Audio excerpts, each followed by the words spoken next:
Hello guys, welcome back sa ating channel MRT7 Update. Ito pong left side natin, ito po yung North Avenue Station at ito pong right side natin, ito naman po yung Quezon Memorial Circle Station. At tuloy-tuloy na po ang mga gumagawa dito at inaabangan na po natin ang pinaka-partial operation 2027 second quarter.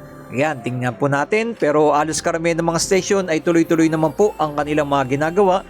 Yung daanan ng release ng tren, okay naman po na. Nag-train na po sila, nagpa-practice na po, na meron na po tayong mga upload dyan. At ang talagang inaabangan na lang po talaga natin ang lahat ng mga station. Ito po yung maabot ng 22.8 kilometers mula EDSA hanggang San Jose del Monte, Bulacan. Pero wala pa po tayong update sa may San Jose del Monte, Bulacan hanggang Tala Station pa lang po mga kababayan. Ayan, tuloy-tuloy po natin itong ina-update at ito na po isa sa mga solusyon na traffic dito sa may Commonwealth, SM Fairview, Quirino Highway, going to San Jose del Monte, Bulacan, at napakabilis na po na magiging biyahe. Pag ito po ay natapos na, kulang-kulang 2 oras ang biyahe mula EDSA hanggang dyan sa may San Jose del Monte, Bulacan. Pag dito ka na nakasakay, ay nasa 30 minutes mahigit na lang po magiging biyahe. Ganun po kabilis ang talagang may titipid at napakalaking tulong at solusyon sa traffic dito sa may Commonwealth. Ayan. Pakita po natin ang mga latest update natin. Ito po yung umabot ng 850,000 passenger araw-araw. Yan, napakalaking tulong dahil libo-libong mga kababayan natin dito sa may area po nito ng Quezon City, yan, Bulacan. At talagang napakalaking tulong po pag natapos po talaga ito. Lalo-lalo na dito sa nag-aaral sa next station natin, University Station, dito sa may UP Campus. Ayan, hindi na sila mahihirapan na may ko-connect na po talaga dito. Ito po isa sa mga underground na ating ipinapakita sa inyo. Yan, dahil tuloy-tuloy natin itong ina-update para mapakita natin sa inyo mga pagbabago at dito sa mga squatter area dyan. Napakalaking tulong na to going to sa Quezon City at going to Manila yung mga nagtatrabaho. At grabe po talaga pag mga rush hour, itong area na to ay hirap na talaga ang mga tao dumaan dito, lalo na yung mga nagtatrabaho at mga estudyante going to Manila at iba't ibang lugar, Makati, yan, ganyan po. Dahil itong MRT7, kukunik po yan sa may common station, LRT1, MRT3, tsaka MRT7. Kung going ka dito, makukunik na dyan sa common station, going to Makati, yan. At kung gusto mo naman papunta sa may Cavite, LRT1 naman ang iyong sasakyan. Ganun po kabilis ang magiging biyahe pag ito'y natapos na po na ating aabangan. Yan, salamat sa mga nag-like, nag-share, nag-follow kay Skywalk TV. Maraming salamat sa inyo lahat dyan. Yung ibang mga station, di na lang po natin nakuhanan dahil bumabagyo na ngayon. Ito naman po mismo yung underground dito po sa may wildlife. At kabilang side, yung may mga bahay po dyan ng mga squatter area, giniba na rin po. Pakita rin po natin yung sitwasyon dito. Tuloy-tuloy na po ang ginagawa ditong daanan po ng mga tao, no? Magkakaroon po kasi ng daanan dito going to wildlife tsaka yung kabilang side. Ayan, no? Nakita nyo yan? Ganyan po ang mangyayari. Imbis na iba dadaan sa may Quezon Memorial Circle, dito magkakaroon din ng daanan. Yan, dire-diretso na po yan. Papunta na po yan ng EDSA, North Avenue Station. At yung kabilang side, ganun din po, ginagawa na rin po yan. Nakita nyo po, naka-ready na rin po yan mga kababayan. Nahukay na rin po nila yan. Yan na lang po ang ating mga inaabangan in the future na magkakaroon ng pinaka-cover na po dito. Ayan, no? Naka-ready na rin po. May daanan na po. At ito naman po yung Tandang Sores Station. Di na po natin nilapit natin ating drone kasi talagang walang signal po yung ating drone dito sa area na to. Siyempre, nandito po yung pinaka-sentro po ng Iglesia ni Cristo, kaya medyo ano po dyan, no? Wala po talagang signal sa area po niyan. Yang Tandansora Station. Hirap po talaga ng signal dyan sa area na yan. Kaya dumiretso na po tayo dito, dire-diretso, papunta ng Don Antonio Station naman po tayo. Dito sa area na to, napakalawak na po yan. Kitang-kita nyo naman po ang area na to. At tuloy-tuloy ng next station natin, ang Don Antonio Station mga kababayan.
Ayan, ito na po yung Don Antonio Station. Kitang-kita nyo naman po, gawa na yung station. No? Napakalaki. At naka-ready na po yan. Matagal na rin po itong gawa. Yan ang ating pinaka-good news dito.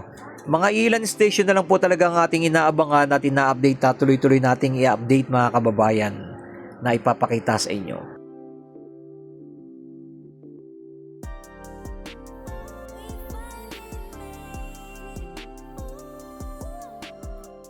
Ito naman po yung Batasan Station mga kababayan. Ayan, no? Buo na rin po ito at napakalaking tulong dito sa may Batasan, Sandigan Bayan, yung pinaka-area po dito, napakalawak po ng at napakarami ng mga tao dito papuntang Payatas A, Payatas B.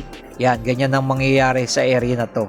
Yan, kitang-kita na po, gawa na po yung station at napakalaki. Like and comment and share.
After ng Batasan Station, makikita nyo naman po yung Manggahan Station. Ayan, medyo mataas yung ating kuha, napakalayo na ng ating drone. Pinakita lang po natin ng wide at yung pinaka-area na to. Tapos na rin po yung station.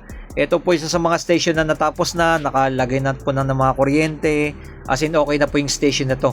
Mga ilan station na lang po talaga ang ating mga inaabangan. Kagaya dyan sa may Quirino Station, yun na lang po ang pinaka-ano, at papunta sa may Secret Heart Station at yung Tala Station na lang po ang nakikita natin sa depot, at 3 station na lang po ang pinaka-inabangan.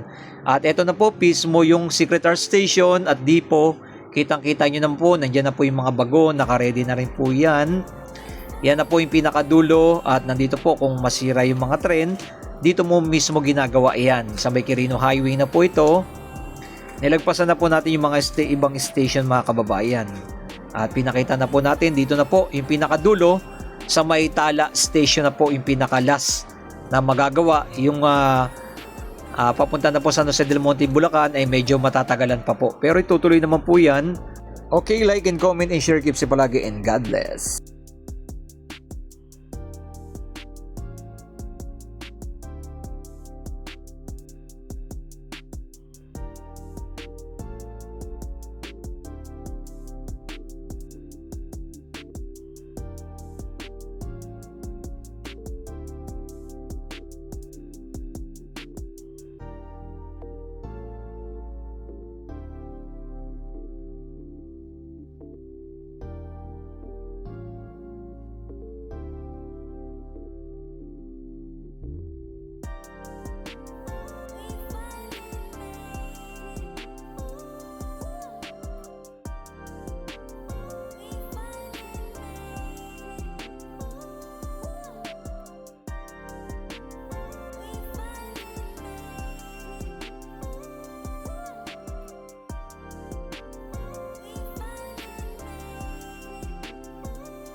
Yan, ito po na yung pinakadulo yung Talas Station. Nakikita po niyo sa ating drone. Yan po na ang kanilang mga ginagawa dito.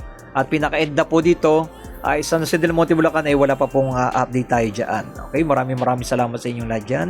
And keep safe palagi and God bless.